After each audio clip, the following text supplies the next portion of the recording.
I have a stage and I have the world's attention, I feel like it's only right for me to extend the branch. You know, I just want to pull as many people in on this as possible. So that's when I reached out to Mayo. Mayo is an up and coming artist with a nice little buzz, and he got a banging hit called Damn It. Hey, how you doing?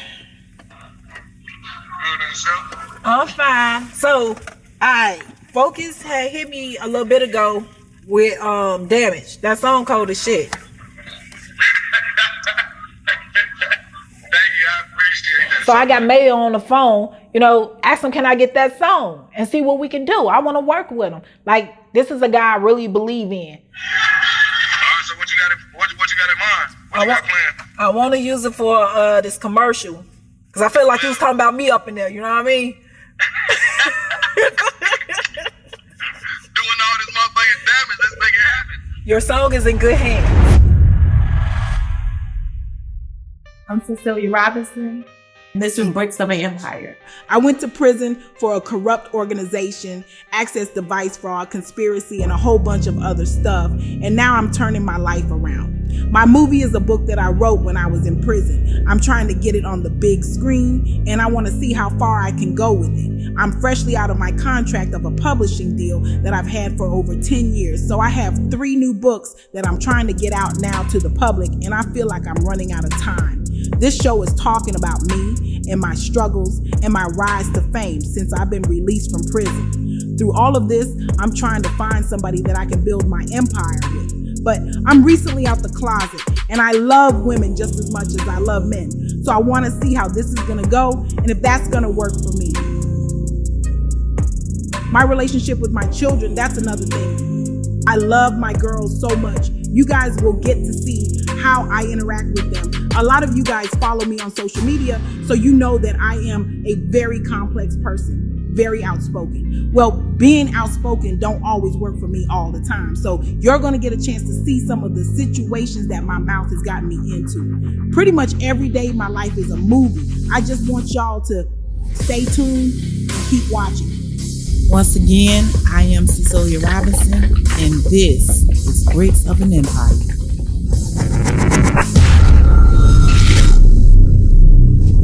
People always saying you're not a hustler if you can't lose it all and get it all back. Like, you never know how real that shit is until shit happens and you lose it all and you really, really trying to get it back.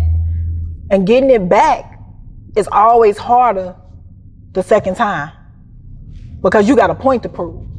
You know, I feel like I had a point to prove. I had a point to prove when I went back out on the road to start hustling again. But wasn't nobody hard to sing no more. Like, them people had hit.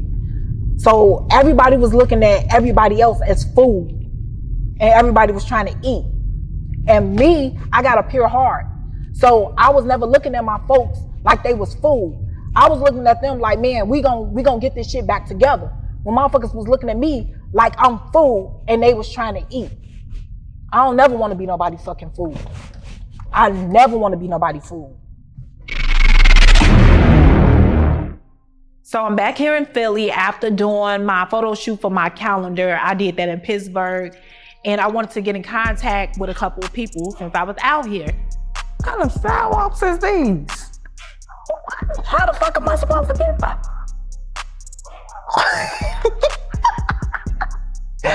I want to make some power moves, so I came out here to make them. Video call? Oh, you shoot? No, I got a reality show. Reality show? Yeah, it's called Bricks of an Empire. Yeah. So you can tell when your Black Star power start growing. So we standing outside RJ house and people looking outside their door wondering who I am. You know, it was all love, and it's the greatest feeling in the world when, you know, other people come around to celebrate you. Why everybody be staring at me like that? So the first person I wanted to get in contact with was IJ. I did some time with IJ when I was sent to Cambridge. Cambridge was the last prison I was at before it was time for my release. Hey, Ash. Hey, C. What's up, baby? Ain't nothing. I'm alright. Hey. Little bro. Yeah, that's my brother. He just came home. Welcome home. Thank you. Fresh out today. Look at that. Ajay pull up and she got her brother with her. Her brother had just came home. I mean, fresh out. Just came home, still got on his green state shoes and everything. But seeing Ajay and her brother and the smile on his face, it ain't nothing like coming home to some amazing shit. You know what I'm saying? So when I seen that whole little thing, I got hyped. What all you got going home since you been home? I'm trying to do my little rapping thing. I'm trying to do my rapping thing. Now that my brother home, we really trying to collage and do something. I've been doing that, basically staying out the way, staying out of trouble. I've been seeing you on Instagram. I be going on Instagram. I go to school. I'm trying to get finished school because I never, like, me being in and out the hole, I ain't never get to finish school. So I go to OIC, down Gerard and all that. And I've been just doing that, but I'm really just trying to practice on my music or whatever like that. Yo, you tight though. Oh, okay, so, well, you know I got the movie stuff going on. You know what I'm saying? And I got a part for you. All right. I got a nice little part for you. That's it. I mean, since you know I'm broad, got a little part for you too. All right. You know what I'm saying? Yeah, get you, nice, get you right back out here. You planning on staying for a while? Or this is just a visit? Oh, no. I'm just staying out. He said I'll stay for a minute. I meet Cece, you will me? She doing good things and all that, you mean? Put me in a position soon I came home, like, so that's a good thing, you feel me? Everybody, you mean? It was a nice little get together, meeting everybody, you feel me? So when I first came home or whatever like that, Cece had hit me up or whatever. She was telling me she about to do a movie, she filming it or whatever like that. I was excited because I never like been in a movie before, but this is things I want to do. She told me she'd help me with my music and all that, so I'm ready. Just standing there building with Ajay, and then I look over to the side, and I see Rara. Oh, man, Rara. Yo, Rara, I know you got some shit ready for me. See, I did time with Rara at Muncie. When I was at Muncie, even though Rara was rowdy as fuck, Rara was still my baby, and Rara always had some words to let me know, like, see, yo, this ain't you. Or, you know what I'm saying? Never nothing disrespectful, it was always love. Now, Cece know my talent, you feel me? She older than me. I mean, I'm only 23, feel me? And we was incarcerated together. Like, she played a big part in my bed because, you mean, like, we would go out the yard and she would talk to me, calm me down, help me with, things in life, you feel me? Things that apply now that I didn't know that I was gonna have to deal with, until, these situations came. But she knows that I can rap or whatever. She loves my music, so she asked me to rap or whatever, So I just straight got to it because that's what I get into, you feel me? Like, I'm all for it, Got a bag with a couple strips, I got the 40 and I got the 9. He ain't rocking no vest though. Now I'm popping at his chest, cause I'm in the field where it's getting real, so don't put my gutter to the test. Ooh, goofy niggas getting chopped down. They deserve about 50 rounds. Walk up, bang, walk away and don't make a sound. Thought bitches get that hole up, and we know where you live, they told us. You be necking, nigga, I be packing, nigga, I can make the biggest niggas fold up. Chasing money like a Pac-Man, I'm a trap nigga, so I trap this. I just wanna touch 100 grand and take it to the top with my right hand. Real niggas, what up though? Dizzy niggas fucking up the flow, but we chopping niggas and I'm rocking niggas. I just had to let you niggas know though. Dreads lift like Medusa's is. I ain't out, but my shooters is. They ain't lacking, but you niggas is. And if I tell them kill them, they gon' kill the kids. Real niggas won't give a fuck, won't say too much. We shoot shit up like what? Like bang, gang, like bang, bang. Like real niggas, what up? Real niggas, what up? Real niggas, what up? We kill for the love of the Rex. I'm like real niggas, what up? Real niggas, what up? It's just me, myself, no Molly, you don't know Mac. You said my old head told me.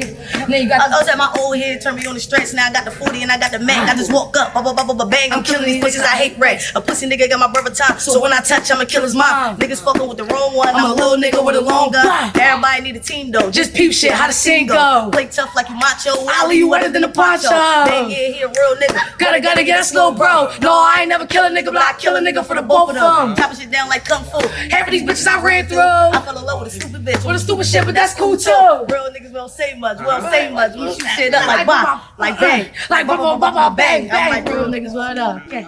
So as I'm standing there watching Rara and Ajay perform, I look over and I see Bang. Y'all just keep popping up on me. That's real shit. Yo, it was so good. Bang is another person I was locked up in Muncie with. I mean, it just felt like a whole little family reunion. It's just good to see my people out and see them trying to do their best. I was walking up the block, I didn't even know it was her, and I saw that it was Cece, you know, and I was hyped because this was something that, you know, wasn't even brought to my attention, but it's all love. Man, so this what we doing. Once again, everybody, we all here. We're gonna do this movie. You know what I'm saying? I got parts. It's my shit, I got parts. So everybody, show your ass up. I'll make sure everybody get their script. And when the weather break, we filming this movie and we going to the film festival. Same shit I said I wanted to do when we was locked up. I'm gonna do. We're gonna do it. Right. I was playing. I knew you were this. I knew you were this. That's why. A part of me is still locked up, and I really don't vibe with people out here in the world. So it's always good to see the people I was locked up with, because for a while, that was my family. You know what I'm saying? When I went through anything, it was those people who was right there. It wasn't the people that was outside. So when we all can come together in the free world, I'm gonna take advantage of the opportunity every time. The best way to do business and have a successful business is supply and demand, and then to go where there is no competition. There's no food like Chicago food. Nowhere. I knew that Philly didn't have nothing like Harold's Chicken, nothing remotely close. So I wanted to bring that shit out this way, you know? So I gave dude the $15,000. I continued on my journey. I got good. I was getting good. I had started back in my money. I wasn't making $42,000 no more. You know what I'm saying? I had a little bit of fear in my heart. So I was probably doing like $20,000 a day. You know, I started putting a switch on it, cut it off. You know, don't be greedy. $20,000 a day, going to these people's banks, taking these people money. And that wasn't, for my folks, that wasn't enough money because that's not what he was used to, you know? So he started sending me on these crazy ass missions. Like, yo, why don't you go to Cali? Now, have it go, one of the runs, I end up going to Cali. And he tell me I'm gonna meet up with somebody else while I'm out there. Now, when I meet up with this other dude, this shit is weird as fuck. You know, I don't know this man. This shit, the whole vibe was off. So I'm trying to figure out what was the purpose of me coming out here, because the work he was supposed to send, he never sent the work. Like, nothing he said he was gonna do, work is credit cards. Nothing he said he was gonna do had been done. So I'm trying to figure out, like, what the fuck you got me on? You know what I'm saying? Right now I'm feeling like a hoe. You know what I'm saying? Like, you pimping me out. Like, well, you trying to pimp me out. Even though that wasn't the case, but that's the way it looked. You sent me to a whole fucking different city, and I don't know what the plan is. Normally I know what the plan is, and I have say-so over my shit. I don't know what you got me on. So, I'm finna tell you how motherfuckers do. Pressure bust pipes. And motherfuckers, like, they start thinking about they self. That team becomes I real quick when it comes down to the wife. When I dropped the show to my fans, I get a phone call from Jimmy the Saint, and he tell me that somebody wants to speak to me, you know? So I'm wondering who it was. When I get on the phone, it was the one and only Freeway Rick Ross. Rick Ross got a lot of stuff going on. He got his hands into some of everything. One of the things he got his hands into is this boxing. So he was coming to Philly and I was coming to Philly. And as soon as he landed, I was the first person he'd seen. As soon as he got here, the vibe was extra cool. And I want to get down to business, you know what I'm saying? I want to see how me and Ricky could work. Since I came home, I fell back from the public. You know what I'm saying? I just built everything over social media, but I wouldn't make contact with nobody. Reason being, I was rebuilding my brand, because before I got indicted, I was a radio personality. I had the books. Yes, I had the books. I had done 3 movies that went to the theaters in Chicago. Like, I had my artists, but I was hustling, and my hustling beat out everything. You know what I'm saying? Right. And I already had my little name just because of who I was and just the little stuff I was doing. And so, but you gotta wear that as a badge. I do. Yeah, you gotta put that on and wear it. I do. That's what all these suckers claiming. I mean, all of them claiming streets, you know, from Jay-Z all the way down. Here's the thing. Some people. Everybody want to be from the streets. Everybody want to be from the streets. It's like the motherfuckers who from the street. We trying to get out. You didn't want to be from the streets, but exactly. But you are. So now you might as well. I embrace it. I embrace it, and it works for me. I don't have no problem telling them I used to be illiterate when I was in high school, because it makes my story even better. I didn't go to high school. No? No. 8th grade was the highest level of education. But I went back and got my GED when I was like 25, 26, something like that. Went on to get an associate's degree, and then I got a bachelor's in marketing. But I was well off into my adulthood when I did. You know what I'm saying? Yeah. But literally, 8th grade was the highest level of education. Right. And I have a talent that I can't deny. I can write my ass off. Do you? Right? Yes. Yes. I have scripts upon scripts and books upon books. Well, I just bought 2 good cameras, Netflix, Amazon, ready cameras. So I want to start shooting like I'm talking to the dude Snow on the Bluff about doing like a 5-day movie, like just running. Cause he shot that. He's like, I ain't have no script or nothing. I was, No. Hey, do this here. You know what I mean? I love that. And he got up to do hands from The Wire. But I don't know how that went down, but he ain't really happy with how that went. Whoever did it. It's one of the cats from The Wire. Yeah, he wasn't real happy with it. But here's the thing. Let's get it. You with it. That's all I do. So he started telling me what he had going on, and I started telling him what I got going on. You know, I'm an asset, I'm not a liability. So I started telling him about the books, I started telling him about the scripts, and I started telling him about the show and everything. And once he heard everything I had going on, the only thing he could tell me was, I got you, whatever you need. You know what I'm saying? We put our heads together, and I got his stamp of approval for everything. It's like a dream come true, working with somebody that I admire so much. But a really good friend of mine, her name is Cecily. She runs this organization called Freedom. And the whole organization is built around trying to advocate to get nonviolent marijuana smokers out of jail while we're enjoying life and doing all this until people in jail. Ricky phone was going off nonstop to get him to speak at different events or try to get him to plug him with certain people. You know what I'm saying? He a humble guy. So he took all those phone calls, and it wasn't out of disrespect, it was out of business. You know what I'm saying? Because who knows, he might need them to answer the phone one day. But he still sat there and took his time and talked to me. He picked my brain, and he heard what I had to say, and he understood what I had going on, and he made sure that I knew that he had my back. So it's like, all right, shit. But I'm saying you gotta do the same thing I do. Look and see where I might need some assistance. You can assist me in. Yeah, well, we already know one of it. You know what I'm saying? But that's how we move though. See, if we move like that, then I'm fixing your flaws, you fixing my flaws, he fixing his flaws, your flaws, my flaws. And pretty soon, it's gonna be like, damn, you flawless. I can't find no flaw in your game. Your game is tight. Your game is airtight. You know what I'm saying? And then they gonna be fucked up. They're not gonna know how to really deal with that. They ain't gonna see motherfuckers coming at them. Airtight games. I'm an asset. That's what we need, because we got too many people that make happen. Hey, I never said you was. I was just speaking in general.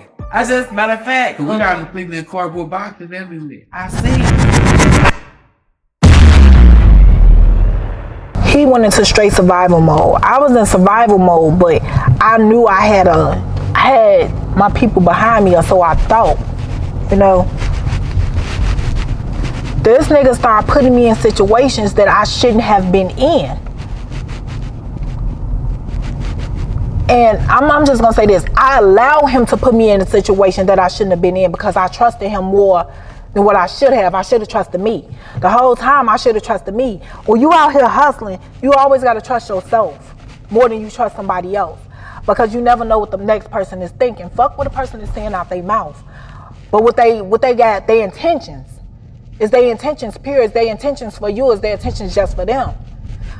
At that point, I'm always saying that, I always said that people are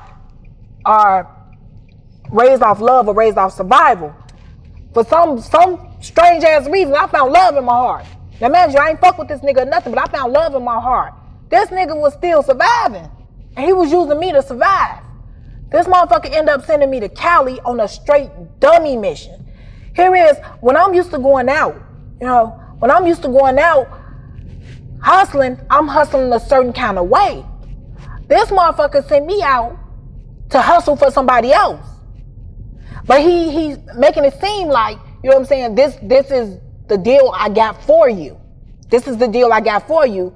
When all he was trying to give me pennies. I'm the one out here throwing the bricks at the penitentiary. I'm the one out here that's hustling my ass off. I'm the one out here, you know what I'm saying, face being seen left and right. You put up. But you sent me out here on a dummy mission. You got me out here working for somebody else and you never planned to take care of me the proper way. Never once planned to take care of me the proper way. Now, I don't know what hurt the most.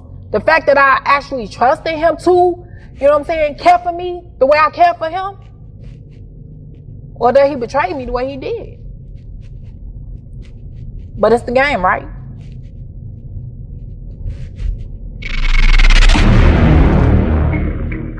I'm in Philly. I'm out here. I'm finna, I'm saying if you dressed inappropriate and all that good shit, you know what I'm saying? I wanna come back and see you. All right, send me your address. I'm on my way. All right, baby. It was really important to me to reach out to everybody I was locked up with. You know what I'm saying? The first time I reached out to Fi, that's my baby. This time I reached out to IJ, I ran into Ron Banks, that was a plug. But I also had to see Auntie May. I did time with her at Monkeys, and she was like this with me. I mean, she always had some good words of advice, and she always tried to keep me like real level-headed up in there. And I love her forever. Yeah. And I gotta keep my cool, man. You used to do about the coolest person I know. Yeah, I keep clapping. Coolest. I'm just here. You know, I've been dealing with a bunch of stuff and trying to learn how to live without, you know, with the passing of my son. That's a whole different pain. That's a different pain. And that's one I wouldn't wish on anybody. You know, you don't ever get over it. But the thing of it is, you have to learn how to live with it. You have to learn how to live with the emptiness. You have to learn how to live with the pain. So, it's just been real hard. It's been real hard. You know, sometimes you gotta smile through the bullshit, but sometimes that shit just ain't funny. It just ain't funny. Auntie May have been through a couple of things since she been home, like losing her son, which I feel dearly, you know what I'm saying? Because you never want to see somebody you love go through some pain like that. He brought me that rose one Mother's Day. Yeah, that's a big one. That thing came here with that thing. I stick over here and damn thing called and made. I didn't have a lot of time to sit with Auntie May, but the important thing was that I got a chance to let her see my face and let her know that I love her. And it's always gonna be love. And I thank her for welcoming me into her home. She's a genuine person and I genuinely love her because I know she genuinely loves me. I get a phone call from Pop Pop. Pop Pop is another one of my babies from Muncie. And I spent time in Cambridge with her as well. But Pop Pop is also in my movie. When I wrote the part with Pop Pop in mind. But it just so happened she lived right around the corner from Auntie May. And she didn't even know I was in Philly at first. But when I let her know, she slid right up on me. Everybody out here. Like, anybody out here. I'm good. Shit, I found out. I'm like, do y'all let us street from one another? Yeah, they do. Auntie May right here in the door. And everybody around here. That's great because my dad is like this. So what you down here doing? Filming for the show. I had a meeting with Rick Ross last night. So did the stuff with IJ. Got that squared away. And to wrap up this, I'm going to take my ass to the crib. Kavana probably be home in time. Oh. She's sleeping room in 3 more months. Oh. No, she's sleeping room literally in 3 more months. Oh, yes. Got your baby back. Yeah, 3 more months. Got you.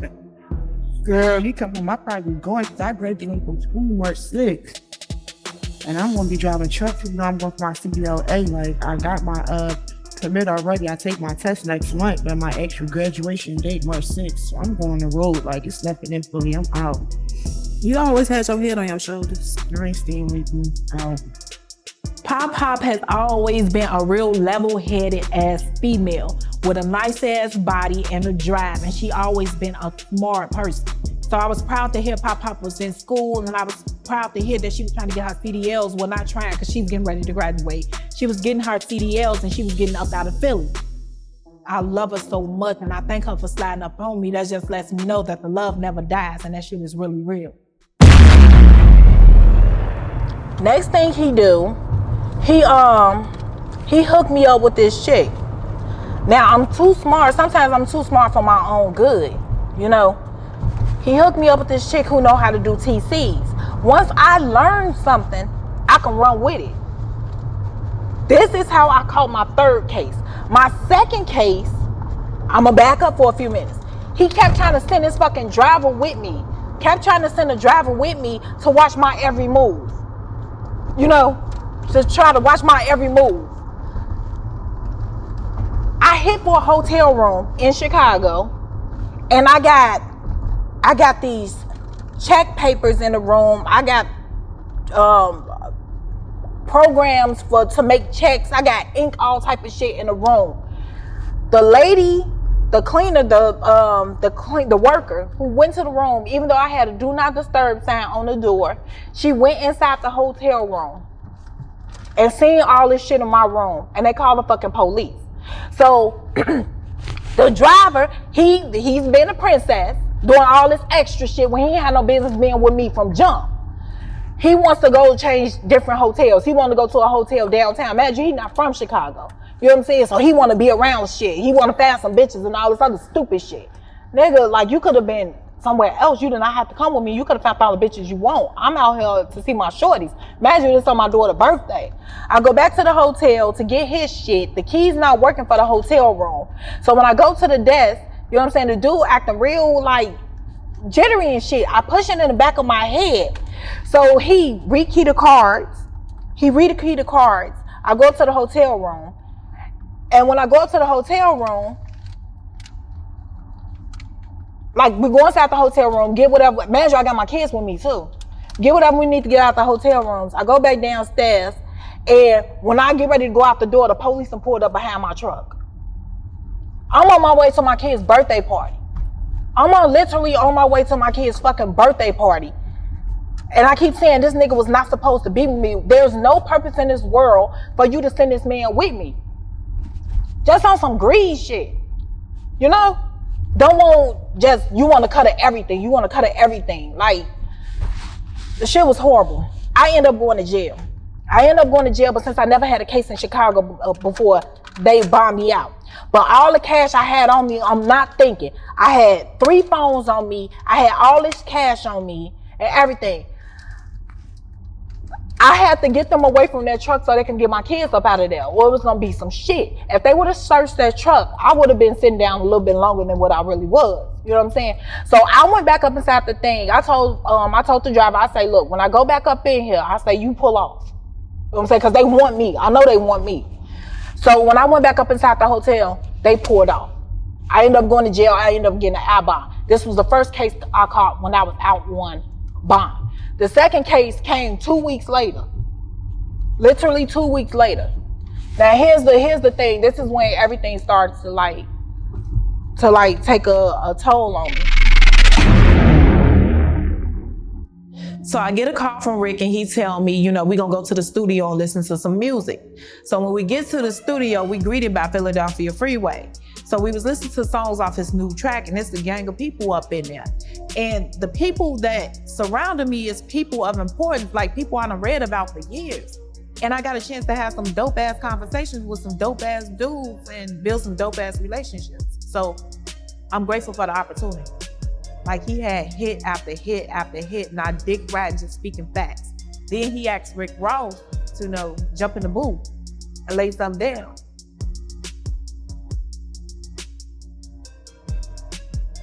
So while Rick was inside the studio laying his verses down, I got a chance to do some real talking with Yusuf from the Junior Black Mafia. When Rick come up out the studio, we end up taking a whole bunch of pictures. You know, everybody saying their goodbyes and they happy to see you.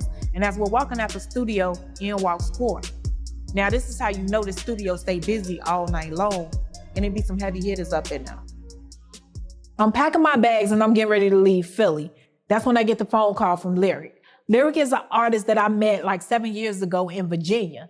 And how it goes, you know, me and Lyric got a little bit of chemistry. I said, what you got going on? Like, you know what I'm saying? What shows and stuff you got coming up? We got a show coming up in February. It's going to be in Charlottesville. Another show in March with the baby. That's going to be interesting. Music videos, a couple other stuff. Shaking with you. Everything. Everything underneath the sun, huh? So, Popping. you said what? You got it popping. Hey, look though, I'm going to the BET Awards in June, and I want to know if you want to come. I'm your date. All right, Gary, my thing. So we went matching outfits and shit like that for the red carpet? Alright, say less. That's what we're doing then. Lyric performed on the BET Experience stage last year. Just so happened he's performing again this year, and he asked me to be his date. I feel honored. I mean, it's not every day a girl get asked to the BET Awards, especially from around my way. Now, when I went on the run for the last time, like, there was nothing more I can do. Literally, I was refusing to do anything else. I was already in trouble 3 times. And so I'm in straight survival mode. I'm trying to figure out shit left and right, left and right, left and right. Well, here comes this dude. Obviously, I'm not gonna say his name, but here's the thing. When you're trying to survive, you can give 2 shakes of a rat's ass about love. I'm not trying to fall in love, especially with the nigga. Me and him ain't got shit in common. We from 2 different places in life. He will never be able to understand anything that I have went through, anything. And the motherfucker used to always sit up and say, well, just try to make me understand, explain to me. Why the fuck do I have to explain to you? Why do you keep trying to force yourself on me? I can't stand a person trying to force themselves on me. He wanted to be a victim because I kept telling him, like, dude, I'm in a whole different space mentally. I don't want to, you know what I'm saying? I don't want to fuck with you. This nigga gives me a ring and proposed marriage to me. You know, yeah, it's cute for show and tell, but mentally, I was ready to eat. You know what I'm saying? I'm starving. I had nothing to offer this nigga. And everything he had to offer me, the only thing he could offer me was money. I didn't like fucking the nigga. He wasn't cute to me. It was nothing about him that screamed to me, this is who you should be with. And he kept trying to force himself on me, He contacted people. He was an opportunist too. You know, he kept contacting people who knew me, trying to use my name to do certain shit, to get stuff done. And when I found out that shit was happening, I was on his ass even more. So when I found out he contacting people I knew, trying to get shit done for him using my name, I started making their ass charge him. I started making them charge him. And when you charge him, can I get my cut? Then you told them to charge me? Hell motherfucking yeah. Listen, when you do something to me and you using my name, you're using my name for gain.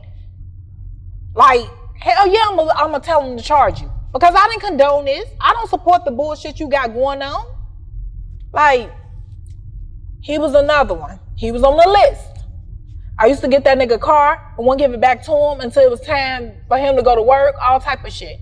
And I just treated him like shit. Why? Because he refused to leave me the fuck alone. Like, once again, some people choose to be victims. He wanted to be a fucking victim just so he can say, oh, I used to fuck with her, or, you know what I'm saying, that's my girl. I'm not your fucking girl. Not your girl at all. I made you believe whatever you wanted to believe, and I got whatever I wanted up out of you. Am I ashamed to say it? Hell no. Because once again, he wanted to be a victim because I told his ass to leave me alone. Now, this is what he do. This motherfucker end up calling the police and telling the police where I was, where he thought I was. You know, the place I chose to hide from the police in plain sight. I hid from their ass right in the hood. This motherfucker, I had been staying somewhere else. This motherfucker called the police and told them where I was. They didn't get me, but the point is, I know he did it. I know he did it. So, call a spade a spade. We even.